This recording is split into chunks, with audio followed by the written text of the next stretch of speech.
देश को बचाने का केवल एक ही तरीका है, अखंड हिंदू राष्ट्र का गठन। लेकिन कतिपय व्यवस्थाओं के साथ होना चाहिए, मगर पूरी कड़ाई के साथ। तो अगर हमें अखंड हिंदू राष्ट्र बनाना है तो उसके पहले दो काम सबसे पहले जरूरी करना है। सबसे पहले तो ब्राह्मण और क्षत्रियों को बिल्कुल अलग अलग बसा दीजिए।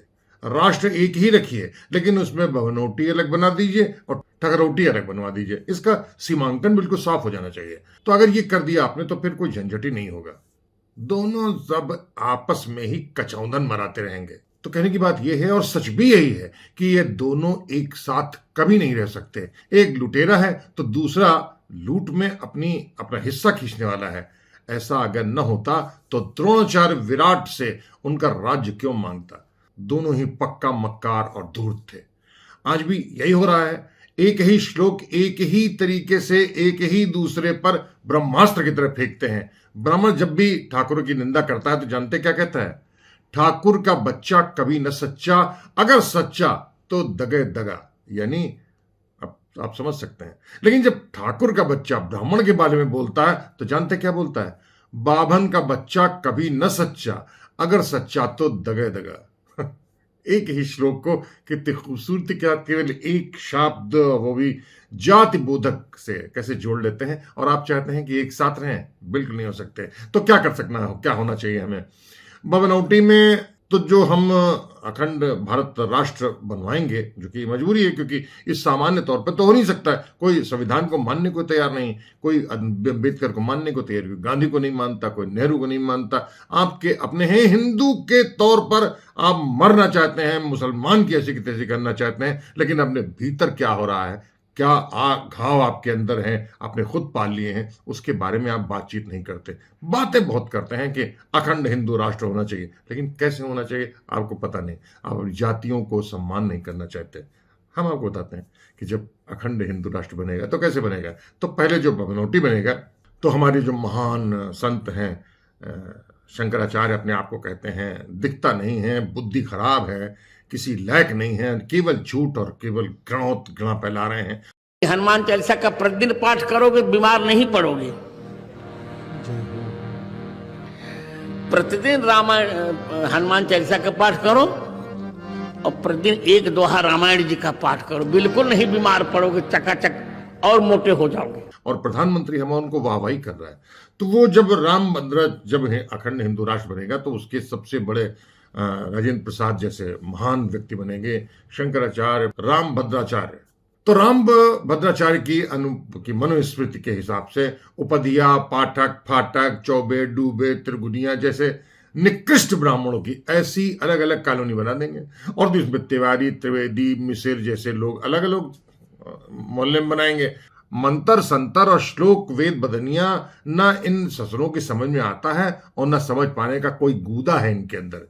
ये ससुरे लखनऊ, कानपुर, नोएडा, गाजियाबाद और बनास में बैटरी रिक्शा चलाते हैं और गुणगान करते हैं चौराहों पर वसूली करते पुलिस वालों का।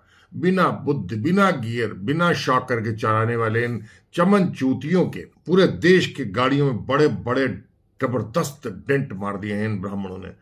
उनका अगर मौका मिले ना तो किसी दबंग के चरण के नीचे लटकते त्रिपंड तक को सहर्ष शिरोधार्य कर देंगे ये लोग।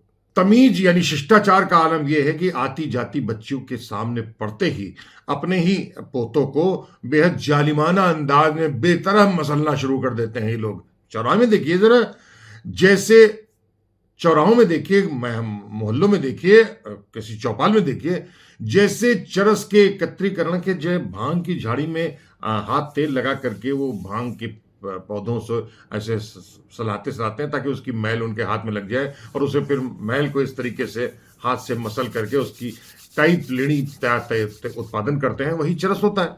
तो इसी तरीके से वो ऐसा अपना अंडकोश दोबारा शुरू करने कर देते हैं। खाने का ठिकाना नहीं है। 5 किलो अनाज अगर न हो तो मोहल्ले गांव की लंगोटी तक बिक जाए इनकी। लेकिन ताल ऐसी ठोकेंगे कि जैसे हम तो नियोग करते थे। अरे नियोग करने के लिए भोजन की जरूरत होती है, शरीर की श्रम की जरूरत होती है। बकलोली से बिस्तर नहीं टूटता। ये भी नहीं जानते कि कलूटे कृष्ण द्वैपायन की अम्मा कौन थी और उसके बाप की करतूत क्या थी। ये भी नहीं जानते कि बाप की निरा मूर्खता से जन्मे थे परशुराम। मार डाला था अपनी अम्मा को परशुराम ने। नाम कहलाए परशुराम। वंशज चिल्लाते हैं कि हम तो वीरता से जन्मे थे और वीरता से जन्मे हैं। वीरता का अर्थ केवल ये ब्राह्मण जो होते हैं ना, वो केवल बिस्तर तोड़ने से ही समझते हैं, जो श्वेत केतु के सौतेले बाप ने किया था। ये भी नहीं जानते कि बिस्तर तोड़ना कैसे होता है, उसके लिए शारीरिक अवस्था कैसी होनी चाहिए, पेट में अन्न होना चाहिए नहीं होना चाहिए। बहरहाल तो आइए हम आपको सुनाते हैं पराशर के बारे में। पराशर के बेटे का नाम था कृष्ण द्वैपायन व्यास, यानी जाहिर के ऋषि पराशर ऋषि के औलाद थे। लेकिन साथ में बैठी निषाद की कन्या पर उनका मन डोल गया।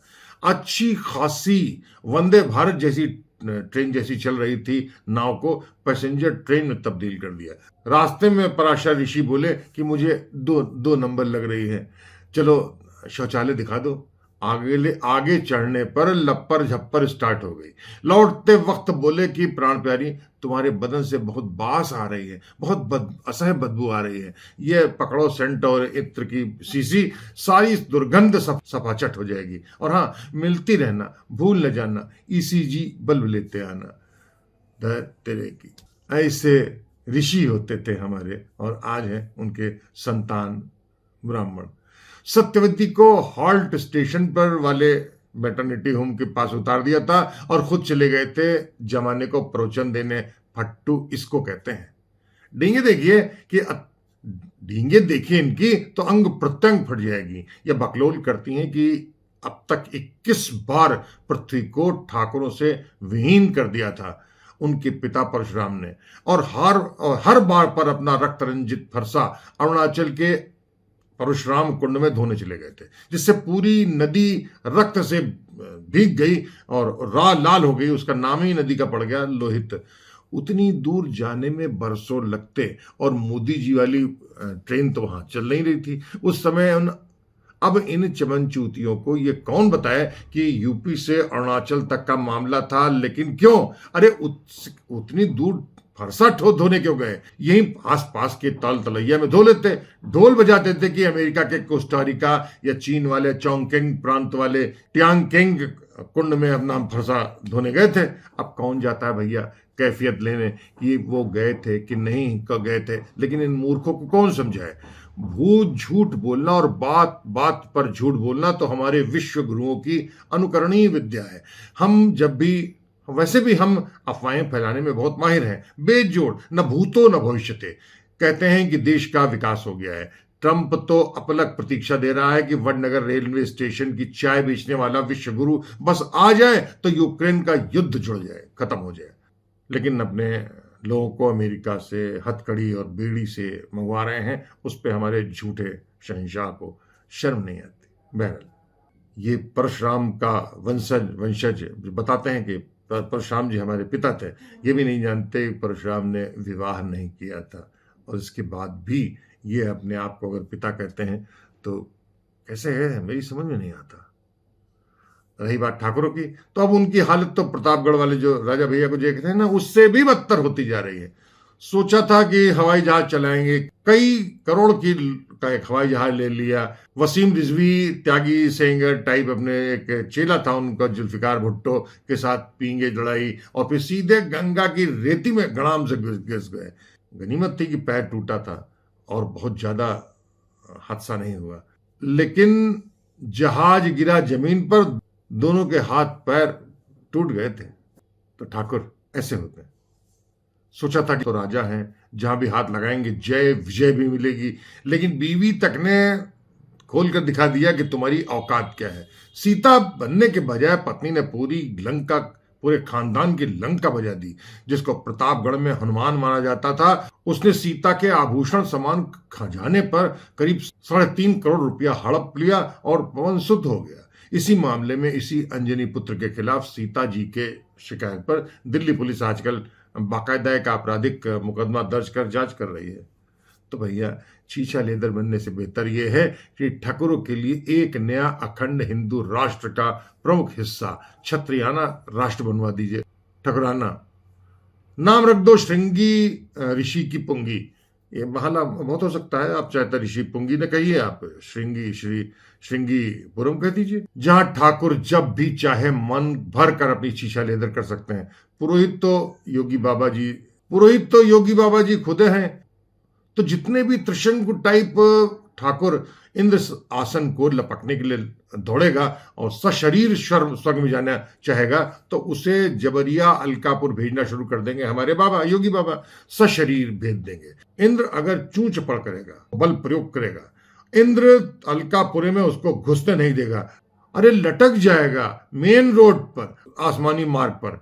फिर खिसियाते विश्वामित्र जोगी बाबा जी जैसे अंतर मंतर पढ़ करके उसको पानी या गंगा छड़क कर देंगे और पवित्र कर देंगे। तो फिर खिसियाए हुए विश्वामित्र योगी बाबा जी की तरीके से मंत्र पढ़ देंगे और गंगा का पानी छिड़क कर उसके पवित्र कर देंगे उन ठोकरों को, और उसके लिए अलकापुरी की बजाय एक नया शहर बनवा देंगे।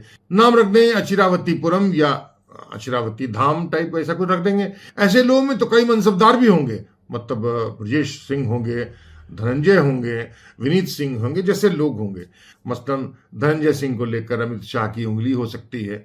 धनंजय सिंह की सारी साजिशों को ध्वस्त कर देगी। इंद्र कभी भी सशरीर अलकापुरी नहीं घुस पाएंगे, ये अमित शाह जैसे इंद्र करेंगे। लेकिन विश्वामित्र जोगी जी को साथ, और अमित शाह की अगर चलेगी तो विश्वामित्र जी जो भी सबको भले ही नाथ लें, लेकिन कृपा शंकर सिंह को एक भी गांव नहीं देंगे।